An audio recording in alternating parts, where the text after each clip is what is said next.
Assalomu alaykum hurmatli obunachilar, Realtor Ali kanaliga kuzatib borayotganlar. Hurmatli obunachilar, bugungi obyektimizda Sergeli metro bekati, 3-metro bekat hamma biladigan Eco House domlarimizda bir xona, ikki xona qilingan Novostroyka domimiz, birinchi etaj 36 kvadrat metrdan tashkil topgan maydon. Narxi Realtor Ali kanalida doimgidek arzon. Hozir sizlarga shuni obzor qilib bermoqchimiz.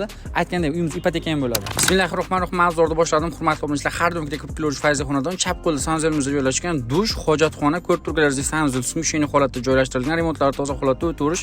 Bu yoqda bitta katta xonamiz, ya'ni zal hisobida foydalanib kelishyapti. Hozirgi kunda remontlari toza. Bu yoqda yana bitta xonamiz bor, spalni sifatida foydalansanglar bo'ladi. Hurmatli obunachilar, remontlari toza holatda birinchi etajda joylashgan, rishotkalar qilib qo'yilgan. Bu yoqda esa kuxnyamiz joylashtirilgan, kuxnya mebellar qilib qo'yilgan, duv konturli kotyol bor. Isitma suvdan muammo bo'lmaydi. Hurmatli obunachilar, eslatib o'tamiz, uyimiz 5 etaj domni, birinchi etaj yig'ishli dom, 36 kvadrat metr. Uyimizning oldida maktab, bog'cha, metroga 600 metr oraliqda joylashgan. Videosini ko'rsangizlar, kelib Realtor Ali kanalida 41900 ga baraka qilib ketadigan joy. Like, podpiska esdan chiqmasin, past nomerga qoldiramiz, telefon qilib bog'lanishlaringiz mumkin.